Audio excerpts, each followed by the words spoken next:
अरे भाऊ, तू मोबाईल घेतलाय ईएमआय वर म्हणजे उंदरासारखा ट्रॅप मध्ये अडकलाय. मोबाईल काय गरिबानी घेऊ नये, जितकी ऐपत आहे तितकाच मोबाईल घ्यावा. ईएमआय म्हणजे गरिबीचं लक्षण आहे. तर थांबा, तुम्ही ईएमआय वर फोन घेतला तर लगेच आपलीच लोक असं बोलतात. आजच्या व्हिडिओमध्ये ईएमआयचं प्रमोशन करणार नाही, पण मी ईएमआय ला ब्लाइंडली हेट पण करणार नाहीये. आज आपण ईएमआयच्या दोन्ही बाजू बघूयात. ईएमआयचे फायदे काय आणि ईएमआयचं नुकसान काय होऊ शकतं. तर सगळ्यात महत्वाचं आहे की ईएमआय खरंच एवढी वाईट गोष्ट आहे का? तर नाही. पहिलं आपण समजून घेऊया की ईएमआय म्हणजे नेमकं काय. ईएमआय म्हणजे इक्विटेड मंथली इन्स्टॉलमेंट, म्हणजे एक मोठी रक्कम एकदम देण्याऐवजी ती छोट्या छोट्या मंथली इन्स्टॉलमेंटमध्ये द्यायची. आज फक्त फोन नाही, लॅपटॉप, टीव्ही, वॉशिंग मशीन आणि कॅमेरा तसेच कार पण ईएमआय वर मिळतात आणि आपण त्या घेतो. पण फोन आला की लोक जजमेंट सुरू करतात. तर ते का, ते तुम्हाला सांगतो. तर लोक ईएमआय ला बॅड का म्हणतात? तुमच्याकडे पैसे नाहीत म्हणून घेतलाय, इंटरेस्ट वाचतोय म्हणून घेतलाय, किंवा इंटरेस्ट जास्त भरावा लागतोय म्हणून घेतलाय. ईएमआय म्हणजे फायनान्शियल मिस्टेक आहे. स्टेटस साठी ईएमआय, हो, काही लोक त्यांचं स्टेटस वाढल यासाठी महागातला स्मार्टफोन घेतात आणि ईएमआयचा डोंगर डोक्यावर घेतात. कसं वाटतंय? तर प्रॉब्लेम ईएमआय नाहीये, प्रॉब्लेम ईएमआयच्या चुकीचा वापर आहे. आता मी तुम्हाला ईएमआयचे फायदे सांगतो ज्याबद्दल कोणीच बोलणार नाही. कॅश फ्लो मेंटेन राहतो. हो, 60,000 ते 70,000 एकदम देण्याऐवजी 5 किंवा 6,000 ईएमआय मध्ये भरा. बाकीचे पैसे सेव्हिंग करा, इमर्जन्सी, इन्व्हेस्टमेंट किंवा गोव्याला फिरायला जा. तर दुसरं, झिरो कॉस्ट ईएमआय. हे काय ते माहिती आहे का? आजकाल बँका आणि ब्रँड्स झिरो कॉस्ट ईएमआय देतात. म्हणजे तुम्ही घेतलेला 20,000चा फोन फक्त 20,000 रुपये देऊनच ते पण ईएमआय मध्ये तुम्ही स्वतः घेऊ शकता. त्यासाठी कोणत्याही प्रकारे बँक किंवा स्मार्टफोन कंपनी तुम्हाला त्या 8 किंवा 9 महिन्याचे इंटरेस्ट चार्ज करत नाही.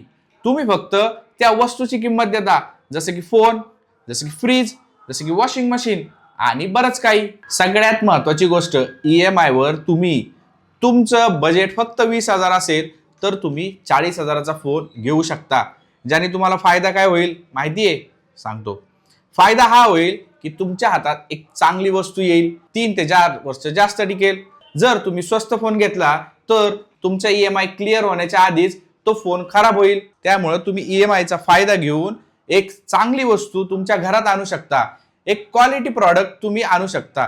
जसं की प्रत्येक प्रॉडक्ट मध्ये कमी पैशात पण प्रॉडक्ट मिळतं आणि थोडं महागात पण मिळतं. पण त्याने काय होतं की ईएमआय मुळे तुम्ही महाग वस्तू घरात आणली तर तुम्हाला त्याचा फायदा चांगला होतो. ती एक लॉंग लाईफ राहते. आणि एक चांगला स्मार्टफोन ईएमआय वर घेतला जास्त स्मार्ट डिसिजन ठरू शकतो. आता आपण बोलूया एक स्मार्ट मूव. जसं की तुमचं क्रेडिट स्कोअर स्लो झालाय तर तुम्ही ईएमआय वर स्मार्टफोन घ्या. ते ईएमआय तुम्ही वेळेवर भरा आणि तुमचा सिबिल स्कोअर इम्प्रूव्ह करा. फ्युचरमध्ये तुम्ही ह्या फक्त मोबाईल लोनमुळे तुमचा सिबिल स्कोअर चांगला केल्यामुळे फ्युचरमध्ये तुम्ही कार लोन, होम लोन फायदा होऊ शकतो. पण प्रत्येक गोष्टीची बाजू दुसरी असती. आता हेच ईएमआय जे तुमच्यासाठी चांगलं वाटतंय, पण त्याचे नुकसान काय होऊ शकतं? तर हे नुकसान तुम्ही दुर्लक्ष करू नका. 2 मिनिटात तुम्हाला ते सांगतो. झिरो कॉस्ट ईएमआय नसला तरी आपल्याला त्याचा इंटरेस्ट महाग पडू शकतो. म्हणजे आपण 10,000ची वस्तू घेतली आहे पण त्याच्यावर इंटरेस्ट जास्त आहे तर आपल्याला ती वस्तू महाग पडू शकते. दुसरी गोष्ट, ईएमआय मुळे ओव्हर स्पेंडिंग होऊ शकतं. म्हणजे 20,000चा मोबाईल घ्यायचा आहे पण आपण घेतो 1,00,000चा मोबाईल. त्यामुळं एक्स्ट्रा ईएमआयचा खर्च हा दर महिन्याला तुमच्या डोक्यावर राहू शकतो आणि त्यामुळे तुमचं बजेट ढासळू शकतं. तिसरी गोष्ट, मंथली स्ट्रेस. दर महिन्याला ईएमआयचा स्ट्रेस. पण तो कधी होऊ शकतो? जेव्हा तुम्ही तुमच्या बजेटच्या बाहेर जाऊन ईएमआय घेताय. जसं की तुमचा पगार 15,000 आहे तर तुम्ही 10 ते 15% तुमच्या पगाराच्या ईएमआय घेतला पाहिजे. चौथी गोष्ट सगळ्यात महत्वाची की ईएमआय तुम्हाला त्रास का देतो? त्याचं कारण तुम्ही स्वतः आहे. ईएमआय चुकीचा नाहीये, तुम्ही घेता मल्टिपल EMI. म्हणजे स्मार्टफोन घेतला आता, लगेच इयर्सबड घ्यायचे, ते पण घेताना महागाचे घ्यायचे, EMI करायचा. नंतर स्मार्ट वॉच घ्यायची. का? कारण मोबाईल खिशातून काढायचा नाही, फक्त स्मार्ट वॉचवर बघायचं कोणाचा फोन आलाय कोणाचा नाही आला. अरे थांबा, या सगळ्या गोष्टी EMI वर एकाच सॅलरीमध्ये घेऊ नका. जर तुमचा इन्कम सोर्स तसा असेल तर तुम्ही घ्या, नाहीतर EMIचं बर्डन तुम्हाला येणार. तुम्हाला असं वाटेल उगीच EMI केलं, उगीच EMI केलं, EMI वाईट आहे. EMI वाईट नाहीये, वाईट आहे ती तुमची सवय. त्यामुळं एक EMI चालू असेल तर दुसरा EMI घेऊ नका. जेव्हा पहिला EMI संपेल तेव्हा दुसरा घ्या, दुसरा संपला की तिसरा घ्या. लगेच EMIचं बर्डन डोक्यावर घेऊ नका. हेच EMI कधी स्मार्ट असतात तेच मी सांगतो. EMI घेणं म्हणजे मूर्खपणा नाहीये, जर तुम्ही काही नियम पाळले तर. तेच नियम मी तुम्हाला सांगतो. EMI तुमच्या मंथली इन्कमच्या 10 ते 15% पेक्षा जास्त नसावा. म्हणजे काय? तुम्हाला समजा आपण असं समजूया 15,000 पगार आहे, त्या 15,000च्या 10 ते 15% म्हणजे 1,500 ते 2,000 याच्यामध्येच तुमचा EMI असला पाहिजे. म्हणजे तुमचा घर खर्च, तुमचा गाडी खर्च, तुमचा जेवणाचा बाहेरचा खर्च, तुमचा कपड्यांचा खर्च, तुम्हाला अजून कोणाला पैसे उडवायचे असतील तो खर्च, हा सगळा जाऊन दर महिन्याला तुमच्याकडे EMI साठी पैसे असतील. दुसरी गोष्ट, जर तुमचा पगार आत्ता झाला नाही तरी तुम्ही सेव्हिंग मधून एवढी छोटी रक्कम जसे की 1,500 वगैरे तुम्ही EMI देऊ शकता. त्यामुळे तुमच्या इन्कमचा, जर तुम्हाला 50,000 इन्कम असेल तर 5,000चा EMI घ्या. जर तुम्हाला 1,00,000 इन्कम असेल तर 10,000चा EMI घ्या, जो की तुम्हाला सफिशियंट असेल दर महिन्याला भरण्यासाठी. तेच जर तुम्हाला 1,00,000चा पगार आहे आणि तुम्ही EMI घेतलाय 50,000, तर तुमचे बाकीचे खर्च कसे होणार? जर एखाद्या महिन्यात तुमचा पगारच झाला नाही तर तुम्ही तो 50,000चा EMI कसा भरणार? त्यासाठी फायनान्शियल मॅनेजमेंट करायचं. आता बोलूयात नियम दुसरा, झिरो कॉस्ट EMI असेल तरच घ्या. म्हणजे काय?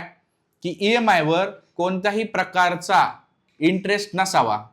आजकाल भरपूर कंपन्या आणि बँका झिरो कॉस्ट EMI देतात, म्हणजे त्याच्यावर कोणत्याही प्रकारचा इंटरेस्ट लावत नाही. जसं की आपण होम लोन घेतलं तर त्याच्यावर इंटरेस्ट आहे, जसं आपण कार लोन घेतलं त्याच्यावर इंटरेस्ट आहे. पण स्मार्टफोन घेताना बरेच वेळेस स्कीम असते.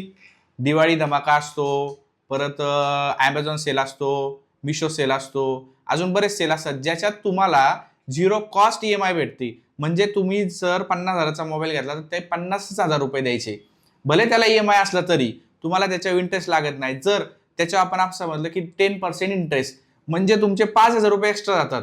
पण तुम्ही झिरो कॉस्ट EMI स्कीम मध्ये जर स्मार्टफोन घेतला तर तुमचे इंटरेस्टचे पैसे वाचतात.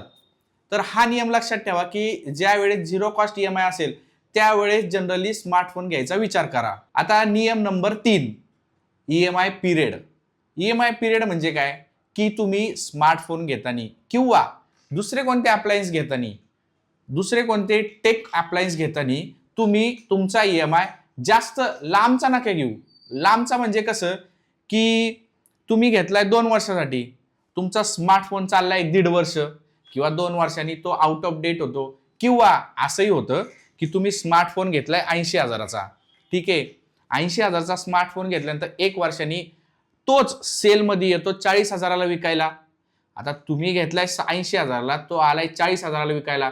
तुमचा स्मार्टफोन जर तुम्ही विकायला काढला तर तुम्हाला त्याचे तेवढे पैसे मिळणार नाही.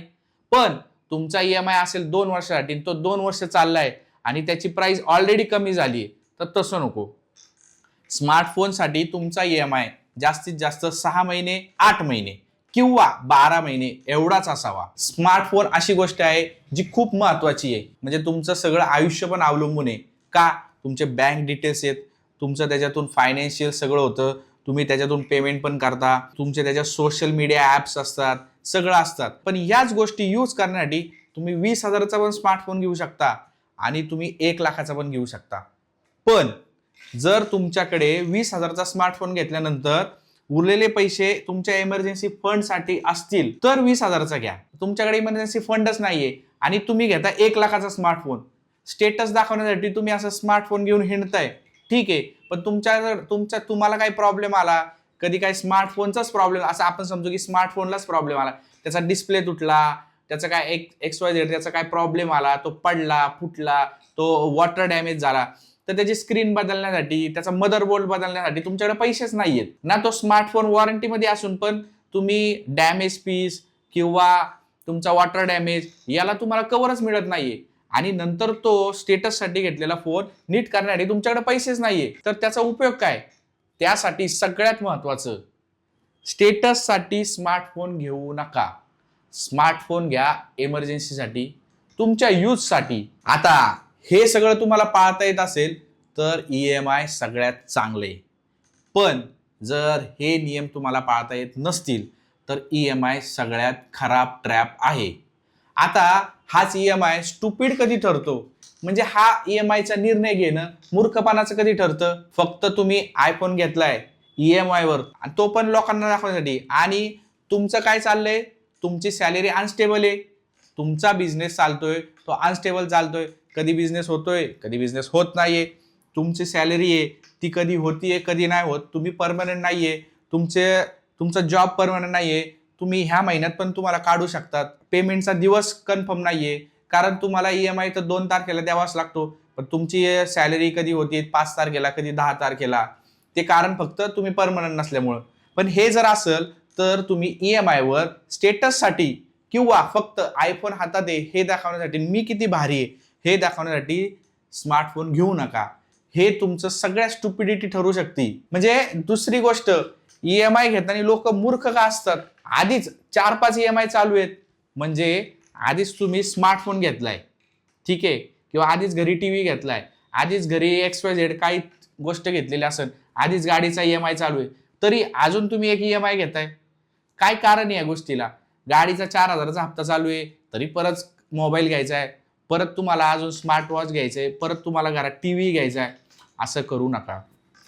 तुमचा इन्कम सोर्स एकच आहे, एकच सॅलरी आहे किंवा एकच बिझनेस आहे, तर 4-5 EMI घेऊ नका. आधी एक EMI 6 महिन्यात क्लिअर करा, त्याच्यानंतर दुसरा EMI घ्या, त्याच्यानंतर तिसरा EMI घ्या. असे हळूहळू तुम्ही EMIचं मॅनेजमेंट करा. असं मॅनेजमेंट केलं ना तर EMI खूप चांगले आहेत.